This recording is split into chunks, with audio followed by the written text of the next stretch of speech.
as you would know and as your viewers would know, just about an hour or two ago, the National Assembly concluded its consideration of Budget 2021 and approved the budget and additionally approved all of the supportive legislation required to implement the various measures that were announced in the budget. I wanted, now that the budget is approved, I wanted to take the opportunity to say a few things, to convey a few particular messages. First of all, I wanted to place on record that the Budget 2021 comprised an amalgamation of efforts by many parties, many stakeholders in society, including, as you know, other political parties were consulted, civil society organizations were consulted, the private sector, organized labor, many other civil society organizations either were engaged in formal face-to-face consultations or indeed made suggestions and made submissions, written submissions to the government of Guyana. All of which were taken into consideration, and I think the budget was really informed by a very rich consultative process, which, no doubt contributed to it being the very strong and comprehensive policy document that it proved to be. But in addition to that, the staff of many agencies would have contributed to the preparation of the budget. Staff of the Ministry of Finance, staff of budget agencies, staff of other public sector entities would all have contributed to the preparation of the budget. And I wanted to place on record my thanks to all of those people who contributed to the preparation of the budget. I wanted also to say that, particularly as it relates to the second half of the budget process, the consideration of the national estimates, a lot of work is done by the technical staff to prepare their ministers for the scrutiny of the national estimates. As you know, that part of the budget process involves the Parliament asking questions of the ministers and scrutinizing the budget estimates in great detail. And a lot of work is typically done by the permanent secretaries, the accounting officers, the budget officers, etc., in preparing their minister for that part of the budget process. And I wanted also particularly to place on record the thanks to so many people who worked hard to prepare their ministers for consideration of the budget, for that phase of the budget process. I know that some of them are a little bit disappointed because they worked so hard to prepare their ministers for detailed scrutiny of the budget, and then that detailed scrutiny did not happen because of the actions that were taken by the opposition. I know some of the staff, said to me that they felt that they had done a lot of work to prepare to answer any question, and then, of course, the opposition chose not to ask any questions. I can understand their disappointment. I mean, like them, exactly like them, I welcome the opportunity for the budget to be interrogated in great detail, and I think it's regrettable that the opposition chose to take the path that they did, but I'm going to come back to that point in a minute. I wanted in particular to thank the clerk of the National Assembly and his staff, the speaker, the clerk, and the staff of the Parliament Office for the tremendous work that they did. Managing these proceedings, long days and long sittings requires a lot of effort. And, as they always used to do in the previous years that I was minister, they once again demonstrated their remarkable professionalism, and they exerted tremendous effort in ensuring that the sittings were executed and that the business of the people went on. So I wanted also to say thanks to them, and of course the media, yourselves. Many of you worked very long hours, wrote lots of stories on the budget, and I think it's I think the media's work on the budget is also a very important part of communicating with the people, communicating with the public at large about what is contained in the budget. I think that itself is an extremely important part of the budget process, and so I wanted also to say thanks to the media, and of course everybody else who worked, the police who would have provided security for the Parliament office, the support staff. And of course, in today's age of live streaming, I was really surprised at how many thousands of people tuned in to watch the budget. And I wanted to say to them that they are an important part of the process too, because we're speaking to when you're speaking live, when you're being live streamed, we're speaking to a much bigger audience. And I really was very, very pleased to see how much public interest there is in the budget process. So that was really good as well. I wanted to put that on record. Secondly, as I said at the convention center, I will repeat it now. The budget is probably the most important thing in the annual parliamentary calendar. And I'm really very disappointed that the APNU AFC chose, first of all, to try to delay and stymie the budget consideration process, and ultimately chose to withdraw from this process. I want to say in the strongest possible terms that this is an extremely disappointing position that the APNU AFC adopted for many reasons. First of all, the budget is literally the amalgamation of government policy, projects, initiatives, etc. And detailed parliamentary consideration of the budget is very important. Like I said, subjecting the budget to scrutiny and analysis is essential to ensuring public understanding and parliamentary understanding of the budget. And it's really like I said, I'm really extremely disappointed that the APNU AFC chose to withdraw from the budget process. It's disappointing also from the point of view that, as I said earlier, I believe that they were in fact trying to delay, and possibly even derail the approval of the budget, which is very disturbing, because the budget contains initiatives that are intended to improve people's lives and to contribute to development in the country. And any attempt to frustrate, delay, derail, or otherwise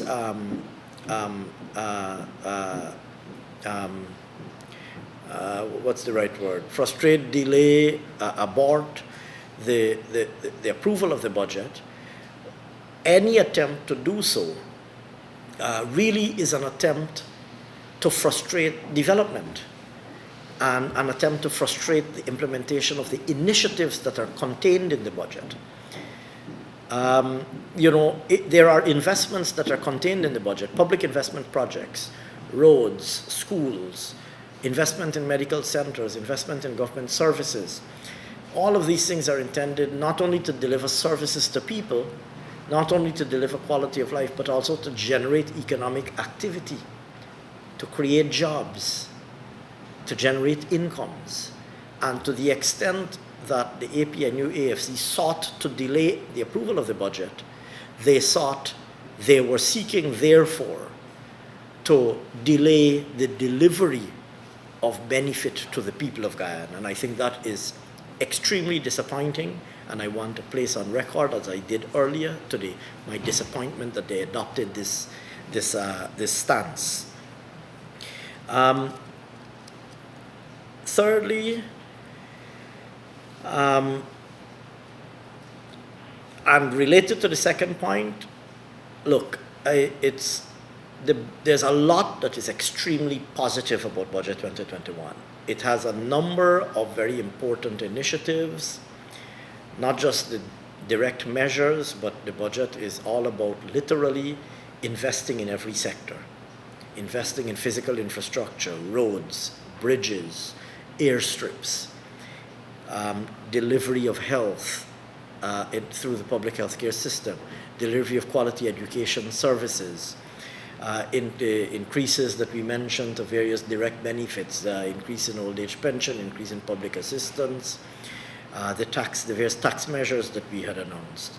The budget is about all of these various elements, and I think Budget 2021 has a lot that is extremely positive for the economy. We're still grappling with the challenges of COVID-19, but the budget has a lot of initiatives that I think will help us to navigate COVID-19 hopefully safely, while keeping the economy afloat and restarting economic activity, which is what Budget 2020 initiated and what Budget 2021 seeks to build on. And so I really do think that Budget 2021 is an important step towards getting us back on our feet after a very challenging year in 2020, getting us back on our feet, and resuming economic activity and putting us on a path, like the budget said, putting us on a path, first of all, to recovery, but to longer term, economic dynamism, as the budget theme says, and making us a more resilient economy and a more resilient country, also as the budget theme said.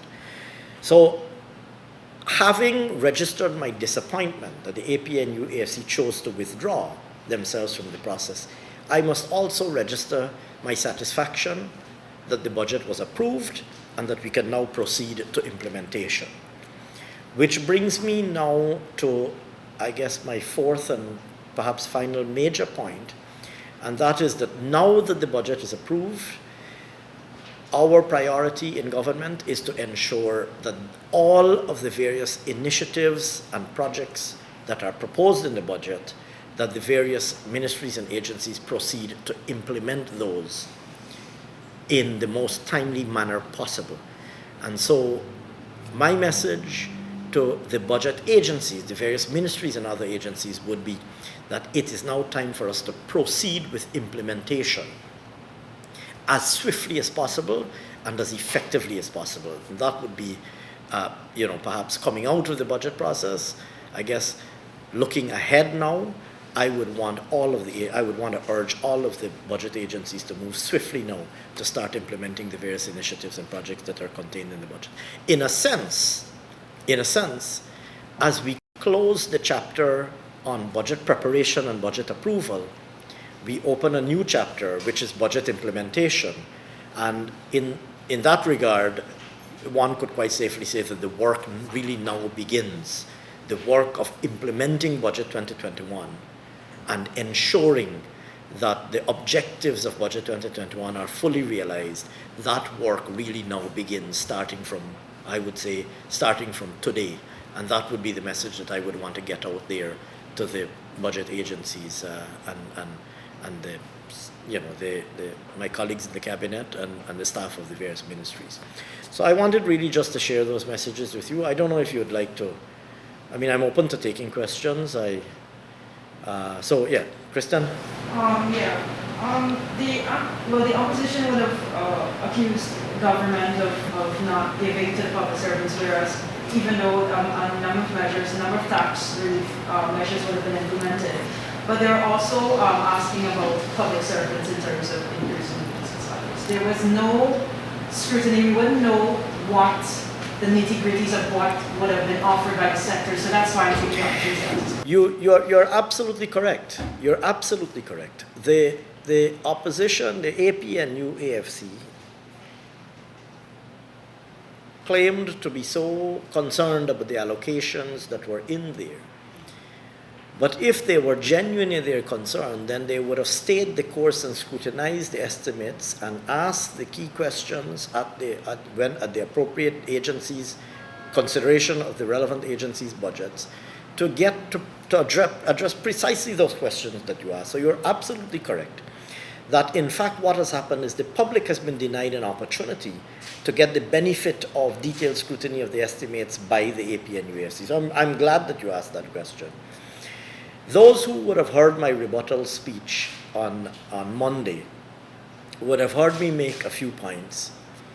In particular, I pointed out that it's a well-established practice that we don't announce the salary increase for the coming year in the budget speech. And I made the point that if you look at the 2016, 17, 18, and 19 budget speeches, the last 4 budget speeches of the APNU AFC government, if you look at all 4 of those budget speeches, none of those 4, 2016 to 2019, none of them announced the budget, announced the salary increase that was planned in the coming year, in the budget year. They reported on the historical increase that had been granted in the year preceding the budget.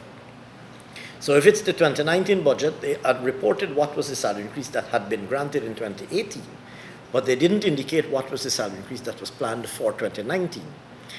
And so this is a well-established practice, and anybody who's been around the public finances, in the Ministry of Finance, anybody who's been around the Parliament, serving in the Parliament, they know that this is a well-established practice. And so to stand and to say the budget doesn't have anything for public servants, frankly speaking, is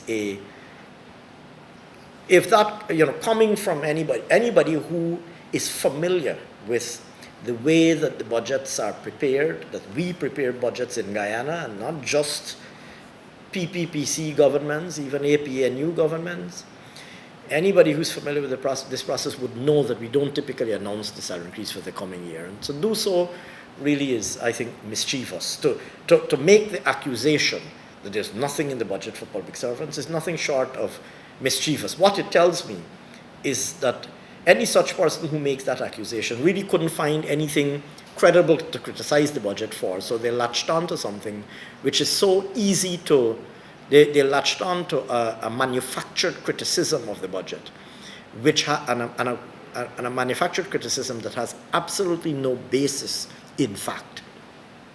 As was pointed out initially by the Vice President and then subsequently by many other speakers throughout the budget debate, there is an allocation in the budget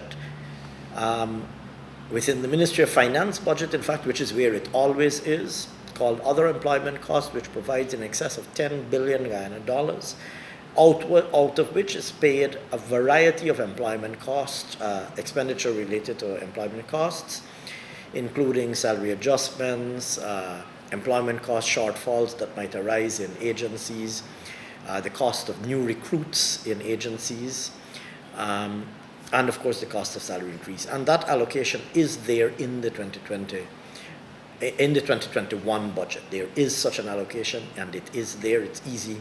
It's there for everybody to see.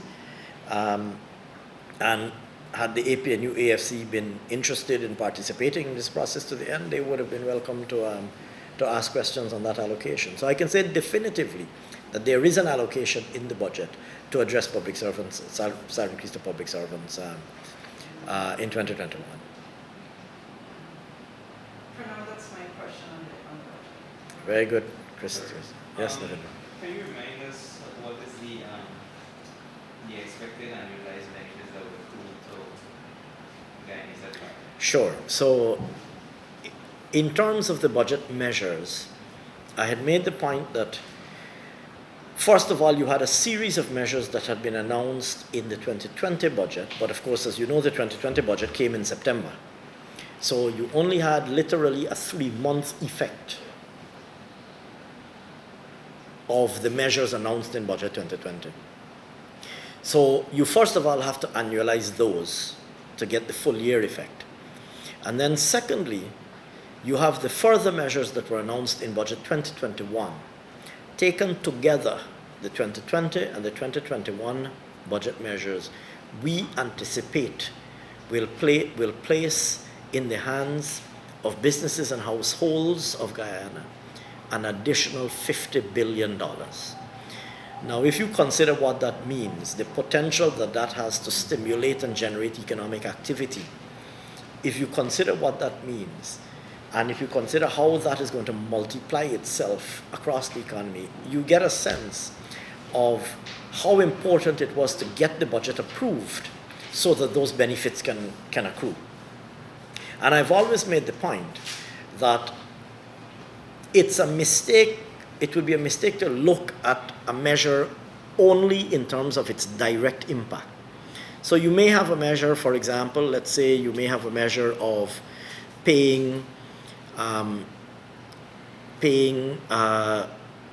uniform vouchers to parents, or the assistance that we give to parents for school-age children, or you may have the increase that we gave to old age pensioners. You have the direct impact, which is the amount of money that is going to go in the hands of these people directly. But then you have the multiplier effects across the economy. So, for example, if you implement a measure that puts in the hands of people, say, directly in their hands, let's say $4 or $5 billion, which some of these measures will do, the vast majority of these people, once they receive that higher pension, once they receive that higher public assistance, once they receive that school voucher, what do they then do? They go to the markets, they go to the shops, and they spend that money. They buy things for their children, they buy things for their family, they buy food, they buy other items to consume. Some of them will save that money. They may invest it in something. They might buy an appliance for their home. They might contribute it to the mortgage payments that they're paying or the higher purchase payments that they're making. And then the people who they buy goods and services from, they in turn will spend that money on goods and services themselves. So let us say, another $4 billion is injected into disposable income of households who then go to the markets and shops. The markets and shops, the market stall holders and shop owners or proprietors, they in turn will go to the wholesalers. They in turn will buy more goods and services from the wholesalers. The wholesalers will then go to their suppliers. They in turn will be supplying more goods and services. And then it turns itself over so many times in the economy, which is really absolutely essential to sort of stimulating economic activity, stimulating economic growth, generating incomes, etc. So yes, the annualized impact of the budget measures is expected to be $50 billion. Like I said, we expect that a lot of these measures will contribute in a very significant way to stimulating economic activity. I mean, one of the things that I want to mention is, of course, take, for example, home ownership. There are few things more important than a person owning their own home. And we have a lot of funds provided for development of new housing areas. As you know, the Ministry of Housing is, just to give you a point of how comprehensive the budget is, not only do we provide resources for development of new housing areas and putting infrastructure in, but we also have measures that are designed to reduce the cost of borrowing. So, for example, raising of the ceiling on low-income housing loans, raising of the ceiling on the New Building Society mortgages, etc. All of those initiatives come together to contribute in a very significant way to people being better able to afford their own homes. And every additional person that constructs a home creates maybe another 5 to 10 jobs. If you think about it, for every person who gets a house lot, goes and take a low-income housing loan, they're then creating jobs themselves, construction jobs. If you think about the carpenters, the masons, the painters, the plumbers, the people who do the transportation to bring the construction materials, you're generating economic activity, and if you're developing 10,000 house lots every year, and those people are going to go and build their homes, think about the number of jobs that you're creating, and so I think on the one hand, I'm disappointed that at the position that the APNU AFC took, but on the other hand, I welcome the passage of Budget 2021, and I look forward to its timely implementation. Very good. Thank you very much. Fiasco would have been unlawful and so forth. You said it was a premature announcement by the bank. Yeah, well, I didn't exactly say unlawful. But what I said was that I did say it was premature. I think I said premature and unfortunate, or premature and inappropriate. Definitely premature and unfortunate. Mainly because the sale of banking operations requires a regulatory process. And I pointed out yesterday that the Financial Institutions Act requires any such transaction to be subject to review, due diligence, and approval by the central bank, and that process has not even started as yet. And so it is my view, and it is the view of government, that it is that making an announcement of that nature, could potentially send a signal that this transaction is about to happen, when in fact it is still subject to regulatory consideration and approval. So that was really the point that I was making. Because it's worrisome to me that Trinidad would be, if the sale ever goes through, would be owning a huge portion of Ghana's banking sector, Well, I wouldn't want to get into I don't want to preempt the regulatory process that has to be